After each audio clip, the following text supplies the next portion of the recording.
কক্সবাজারে উদ্বেগজনক হারে বাড়ছে হাম আক্রান্ত শিশুর সংখ্যা। এরই মাঝে এক শিশুর মৃত্যু হয়েছে। আর বিগত ৪৮ ঘন্টায় কক্সবাজার সদর হাসপাতালে ৩১ জন শিশু ভর্তি হয়েছে। এছাড়া বেসরকারি হাসপাতালে আরও ৫ জন। সিভিল সার্জন অফিস বলছে, মার্চ মাস জুড়ে ১০৮ জন হাম আক্রান্ত রোগী শনাক্ত হয়েছে। কক্সবাজার থেকে ইরফানুল হাসানের তথ্যচিত্রের ডেস্ক রিপোর্ট। কক্সবাজারে উদ্বেগজনক হারে বাড়ছে হাম আক্রান্ত শিশুর সংখ্যা। মঙ্গলবার এই রোগে আক্রান্ত হয়ে এক শিশুর মৃত্যু হয়েছে, যা বাড়তি সংখ্যা তৈরি করেছে জনমনে।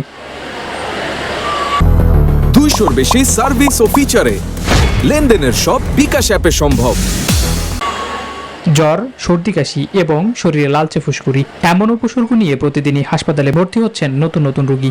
অনেকেই শুরুতে স্থানীয় ফার্মেসি থেকে ওষুধ সেবন করে অবস্থার উন্নতি না হওয়ায় দেরিতে ছুটছেন হাসপাতালে। এতে জটিলতা ও ঝুঁকি দুটোই বাড়ছে।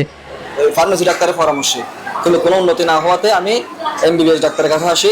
চিকিৎসা চলতেছে, এখনো কিছু পরিবর্তন দেখা যাচ্ছে। অবস্থা খারাপের দিকে চলে যাচ্ছে। তারপরে এখানে আনছি, ভর্তি দিছি, এখন একটু ভালো লাগতেছে। অতিরিক্ত রোগীর চাপ সামলাতে হিমশিম খাচ্ছেন চিকিৎসকরা। খুব আতঙ্কিত আমরা, এবং আমরা রোগী ম্যানেজ করতে হিমশিম খাচ্ছি, প্রচুর রোগী। সিভিল সার্জন কার্যালয়ের তথ্য অনুযায়ী শুধু মার্চ মাসেই জেলায় শনাক্ত হয়েছে ১০৮ জন হাম আক্রান্ত রোগী। বয়স্কদের হচ্ছে ভয়ানক এবং ছোট বয়স্কতে হামের রোগীর প্রকোপ বেশি। এবং এখানে এই রামতি মিঠাচুরি এবং কক্সবাজারের ৭ নম্বর ওয়ার্ড, যেটা বলি আমরা এই কালোর দোকান, পাহাড়তলি, রুমালছড়া, তারা এই এলাকায় হামের প্রকোপ থেকে বেশি। হামের উপসর্গ দেখা দিলে দেরি না করে দ্রুত হাসপাতালে যাওয়ার আহ্বান জানিয়েছেন চিকিৎসকরা। Desk report, news 24।